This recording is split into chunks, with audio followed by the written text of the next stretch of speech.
शेत तर गेलं पण माती सुद्धा गेली, शेतातली कपाशी होती गेली ती पण गेली. आम्ही भरपूर खर्च केला, तर आम्ही कर्ज पण काढलं होतं कपाशी कारण मागच्या वेळेस. कशी काळाची चाहुल आली, बाग सुखाची करपून गेली.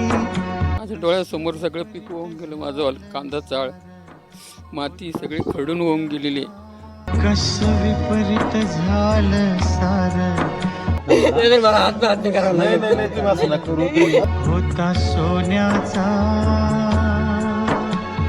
संसार. अशा या बळीराजाची खरं तर संपूर्णपणे शेतीची राख रांगोळी झालेली आहे. त्यामुळे अशा बळीराजाच्या पाठीशी सरकारने ठामपणे उभं राहिलं पाहिजे. होता सोन्याचा विघ्नार्थ फोटोग्राफीसह मी नितीन थोरात, पुढारी न्यूज, छत्रपती संभाजीनगर.